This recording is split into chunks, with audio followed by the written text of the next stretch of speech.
Bharatiya Janata party మహిళా మోర్చా ఆధ్వర్యంలో మేము ఇక్కడ కసం దగ్గరికి షాప్ దగ్గరికి రావడం జరిగింది. అనసూయ గారు ఒక సెలబ్రిటీ, ఆమె ఏది నోటికి వచ్చినట్టు మాట్లాడుతుంది.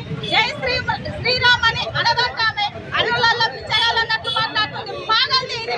దీనికి ఒక కల్చర్ లేదు, ఒక సంస్కారం ఏది కూడా లేదు. అది ఇష్టం వచ్చినట్లు నోరేసుకొని ఊరి మీద రాష్ట్రం మీద పడుతుంది.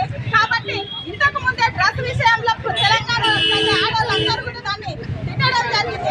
మరి ఏదో కాంట్రవర్సీ చేస్తుంది. అది ఎట్లా తొందర పబ్లిసిటీ కావాలనే పనిలోనే ఉంది. కాబట్టి ఇక మీదట మా దేవుళ్ళ గురించి కానీ మరి హిందూ సంస్కృతి సాంప్రదాయాల గురించి కానీ ఏం ఆగినా సరే దానికి తగ్గ పనిష్మెంట్ మేము ఇస్తాము. ఈ రోజు వనపర్తిలో కసం దగ్గరికి వచ్చి ఆమె వాల్ పోస్ట్ మొత్తం కూడా తగలబెట్టడం జరిగింది. మీదట కూడా ఆమె పోస్టర్ పెట్టొద్దు అలా పెట్టినట్లయితే మొత్తం మేము ధ్వంసం చేస్తామని చెప్తున్నాం. కాబట్టి ప్రతి ఒక్క మహిళ కూడా జై శ్రీరామ్